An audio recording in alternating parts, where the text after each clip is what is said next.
ഒരു തുമ്മൽ വന്നത് എങ്ങാട് പോയാവോ?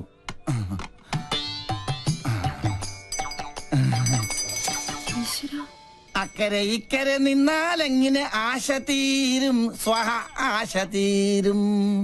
ഒന്നുകിലാങ്കിളി അക്കരേക്ക് സ്വഹ, അല്ലെങ്കിൽ പെൺകിളി ഇക്കരേക്ക്, അല്ലെങ്കിൽ ആങ്കിളി അക്കരേക്ക്.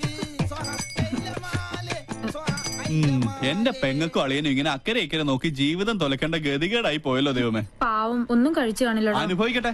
ശുദ്ധനായ നമ്മുടെ അച്ഛനെ ഇങ്ങനെ ഒറ്റ ദിവസം കൊണ്ടാ വട്ടനാക്കി മാറ്റിയത്.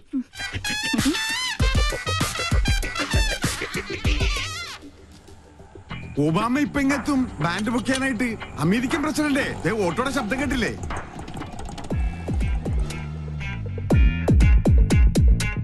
മോൾക്ക് സ്കൂളിൽ പോണ്ടേ? ഇങ്ങനെ മടിച്ചായാലോ? ഇക്കൊല്ലം കൂടി കഴിഞ്ഞ അടുത്തത് 10ാം ക്ലാസ്സിലാ. മിടുക്കിയാണോ?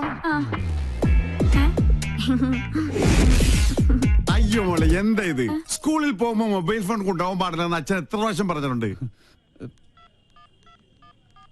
ചാർജ് ചെയ്തില്ലേ? ദേ കണ്ടില്ലേ, എന്റെ മകളെ പഞ്ചറടിക്കാൻ വേണ്ടി ആ തെണ്ടി പൂവാലം വീണ്ടും വന്നിരിക്കുകയാണ്. ഇന്ന് അവന്റെ തലമണ്ട ഞാൻ തല്ലിപ്പൊളിച്ച് ബലിച്ചോറാക്കും. അച്ഛൻ കൊച്ചിനെ കൊണ്ട് സ്കൂളിൽ പോയ ഇവനെ തല്ലി ഓടിക്കുന്നവരെ ഞാൻ ഏറ്റുന്നു. മോനെ എന്താ? അവനെ സൂക്ഷിക്കണം, അവന് ഭ്രാന്ത, നമ്മളെ പോലല്ല. അയ്യോ, അസംബ്ലി തുടങ്ങുന്നതിന് മുമ്പ് സ്കൂളിലെത്തണം. ഒബാമ വന്ന ഓട്ടോ കാശ് കൊടുക്കണേ, അവിടെ എന്തോ പ്രതിസന്ധിയാ. മോളെ വാ പോവാ, നീ മൊബൈൽ ചാർജ് വാ. നടക്ക. തിരി കത്തിത്തീരുന്നവരെ കാത്തിരുന്നാല് വിശം തട്ട അണ്ടം കരിയും.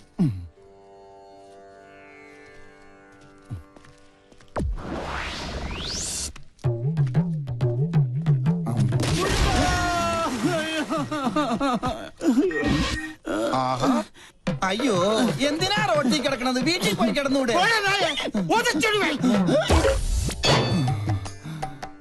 ഈശ്വരൻ രക്ഷിച്ചു.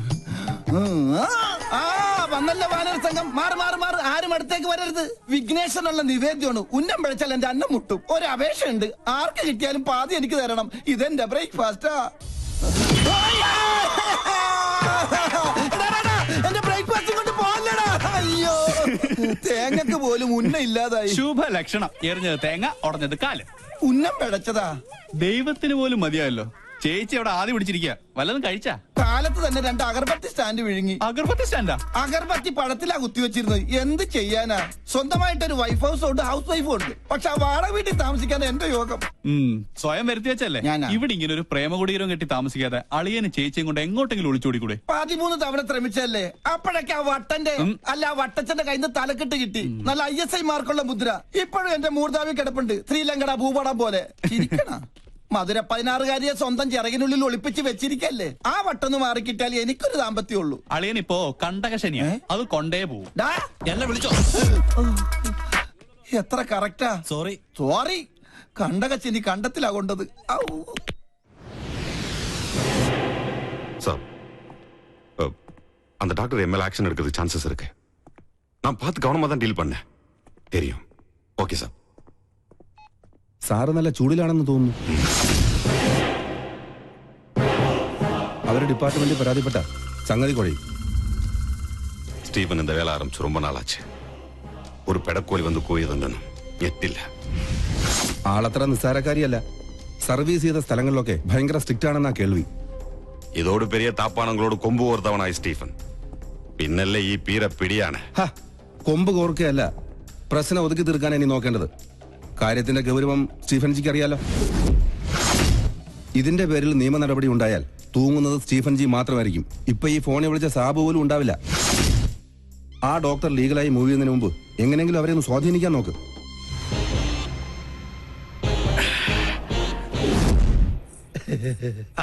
മോള് ഞങ്ങളെ പരിചയപ്പെട്ടില്ലല്ലോ. ഞാൻ പൽപ്പു, ഇതെന്റെ ഭാര്യ പല്ലവി, ഇത് പിന്നെ കല്യാണ ചെറുക്കൻ ഫാൽഗുണൻ. ഒന്ന് ചിരടാ, നല്ലോണം വിടലട്ടടാ. ഇവരുടെ തറവാട് പല്ലനേയില്ല, ഞാൻ പല്ലാവൂർത്താറില്ല. ഇപ്പൊ സെറ്റ് ചെയ്തിരിക്കണ പല്ലിശ്ശേരിയില്ല.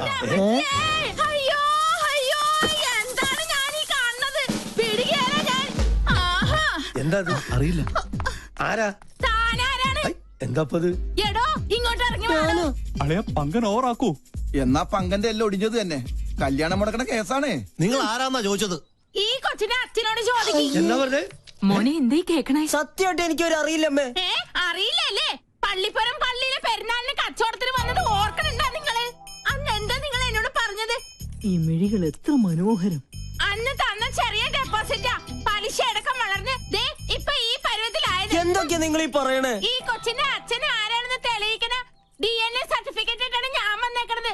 ദേ നോക്ക്. അപ്പൊ അഭിലേഷൻ ഉണ്ടോ? ഉണ്ടല്ലോ മിസ്റ്റർ അച്ഛൻ. We are in. കൂടുതൽ തെളിവിന് ഞങ്ങളുടെ കൊച്ചിന്റെ കുണ്ട പോലെ നിൽക്കണ ഈ പല്ല് തന്നെ ധാരാളാണ്. അല്ല ഇതെന്താ പകർച്ചവ്യാധിയോ? ഏതായാലും എന്നെ പൈതൃകം തെളിയിച്ചു. മോളെ മുത്തച്ഛനടുത്ത് വന്നേ. ഉണ്ടായില്ലടാ. ഇറങ്ങട ഇവിടുന്നു. ഒരു പല്ലം ഫാമിലി വന്നിരിക്കുന്നു. അല്ല ഞങ്ങൾ കൂടുതലൊന്നും പറയണ്ട.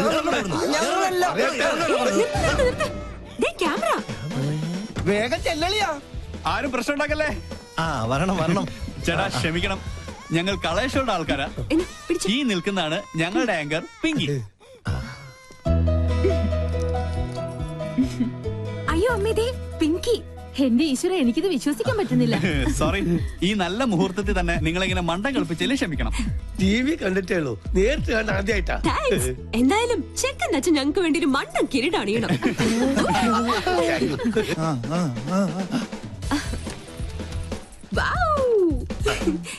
ഇതും കൂടി. ഓക്കെ, ഇനി എല്ലാവരും ക്യാമറയ്ക്ക് വേണ്ടി ഒന്ന് പോസ് ചെയ്തേ. ഞങ്ങളോട് സഹകരിച്ച എല്ലാ കുട്ടികൾക്കും ഞങ്ങളുടെ വക ഒരു സ്പെഷ്യൽ സമ്മാനം ഉണ്ട്. പിടിച്ചേ. Okay, bye bye. എടാ രാഹുലേ,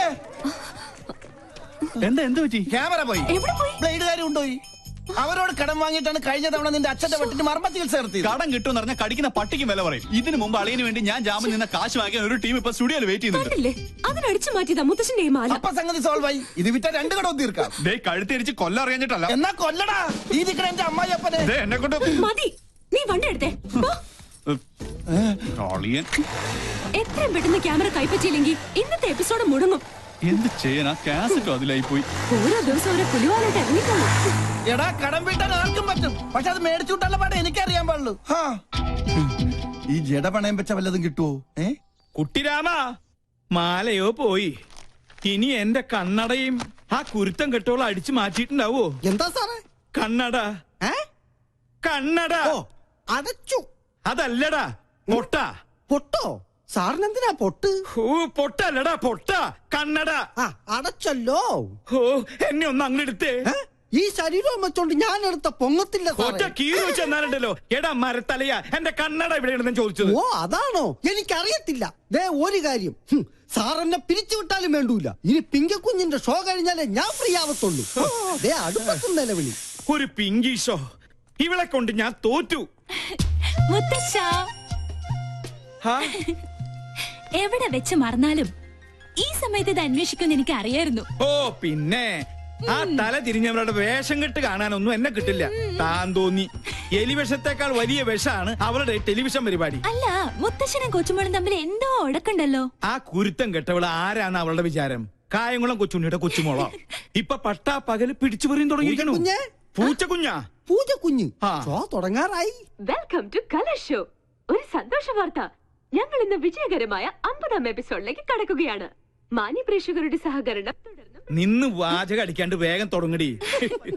ഇപ്പൊ സെല്ലിരിക്കണ പല്ലിശ്ശേരിയില്ല. മാല അടിച്ചു മാറ്റിട്ട് അവളുടെ കളി. ആരാ? ഈ കൊച്ചിന്റെ അച്ഛനോട് ചോദിക്ക്. അറിയില്ലല്ലേ?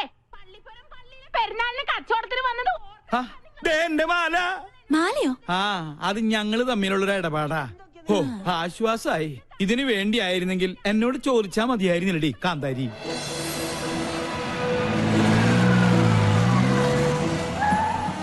കുണ്ട പോലെ നിക്കണ ഈ പല്ല് തന്നെ ധാരാളം. അഭിലേഷൻ ഉണ്ടോ? ഉണ്ടായില്ലടാ. ഇറങ്ങട ഇവിടുന്നു. ഒരു പല്ലം ഫാമിലി കൂടുതലൊന്നും പറയണ്ട. അടുക്കളയിൽ ജോലിയൊന്നുമില്ലേ? ഉണ്ട്, സാറ് നിർബന്ധിച്ചിട്ടാ. ചുമ്മാന്നല്ല കോമാളി വേഷം കെട്ടി കൊച്ചുമോള് തെരുവിൽ കാള കളിച്ച് നടക്കുന്നേ. പ്രോത്സാഹിപ്പിക്കാൻ കുടുംബത്തിൽ തന്നെ ആൾക്കാരുണ്ടല്ലോ. നാളെയല്ലേ നിനക്ക് ഇന്റർവ്യൂ? ഈ TV കാണുന്ന നേരം കൊണ്ട് നാളത്തേക്ക് വല്ലതും പ്രിപ്പയർ ചെയ്യാൻ നോക്ക്. ഒരു ബഫൂൺ ഷോയും അതിന് കുറെ കാഴ്ചക്കാരും. ഈ പോക്ക് പോയാ ഇവിടെ എന്നെ അമ്മാവനായിട്ടും അംഗീകരിക്കില്ല, അമ്മായിയപ്പനായിട്ടും അംഗീകരിക്കില്ല. കലികാലം TV കണ്ടുപിടിച്ചവനെ വേണം ആദ്യം കൊല്ലാൻ. മസ്തിക്ക് പാഠശാല. എന്നാ എന്റെ ഷോ വെക്കാതിരുന്നത്? ഓഹോ, പട്ടാളത്തിന്റെ വിലക്കുണ്ടാവും. അതെ, ഞാൻ തന്നെ ഓഫ് ചെയ്തത്. നിന്നെ രാഷ്ട്രം ആദരിക്കുന്ന ചടങ്ങൊന്നുമല്ലല്ലോ TVയിലുണ്ടായിരുന്നത്. കണ്ട അലവിലാതി സിവിലിയൻ പിള്ളേരോടൊപ്പം കൂത്താടി നടന്ന് ഓരോരോ കോപ്രായങ്ങളും കാട്ടി മനുഷ്യന്റെ മാനം കെടുത്താൻ ഇറങ്ങിയിരിക്കുന്നു. മെയിൻ സാബിനോട് ഞാൻ എന്നും പറയാറുള്ളതാ, എല്ലാ പ്രൊഫഷനും അതിന്റേതായ അന്തസ്സുണ്ട് അല്ലേ മുത്തശ്ശ? പട്ടാള നിയമം അടിച്ചേൽപ്പിക്കരുത്. എനിക്കിഷ്ടമുള്ള ഒരു ജോലി ഞാൻ ചെയ്യുന്നു, എൻ വഴി താൻ ഈ വഴി. അല്ലെങ്കിലും നിന്റെ ഇഷ്ടം തന്നെ ആയിരുന്നല്ലോ എല്ലാറ്റിലും. എൻട്രൻസ് പാതിയിൽ നിർത്തി, ചേർന്ന കോളേജിലെല്ലാം പ്രശ്നക്കാരി. നിന്റെ അച്ഛനെ പോലെ അന്ന് ഞാനും സാമർത്ഥ്യം കാണിച്ചിരുന്നെങ്കിൽ ഇതൊന്നും കാണേണ്ടി വരില്ലായിരുന്നു. രാജലക്ഷ്മി, എന്നെങ്കിലും ഒരു മനസ്സമാധാനം ഇവിടെ എനിക്ക് തന്നിട്ടുണ്ടോ? താൻ തോന്നി. അതെ, താൻ തോന്നി, തന്നിഷ്ടക്കാരി. അങ്ങനെ ഒരുപാട് വിശേഷണങ്ങൾ ഉണ്ടല്ലോ എന്റെ പേരിൽ. നീ അകത്ത് പോ, അല്ലെങ്കിൽ ഞാൻ മിണ്ടിയല്ല കുറ്റം. നീ ഇപ്പൊ ഒന്ന് സംസാരിക്കണ്ട, അകത്ത് പോയേ. രണ്ടെണ്ണത്തിൽ ഒന്ന് ഇങ്ങനെ എന്ത് ചെയ്യാന്? അതിന്റെ സമയം അത്രയ്ക്ക് മോശ. ജോത്സ്യൻ തന്നെ പറഞ്ഞതല്ലേ. സമയദോഷത്തിന്റെ പേരും പറഞ്ഞു വല്യമാമ തന്നെ അവൾക്ക് വളം വെച്ച് കൊടുക്കുന്നത്. നിഷേധിക്കുന്നില്ല, ഇത്തിരി ശാസനയുടെ കുറവുണ്ട്. ഇപ്പൊ തന്നെ അത് ശരിയാക്കി തരാം. എടി പിങ്കി, നീ കുറെ ദിവസമായി തുടങ്ങിയിട്ട്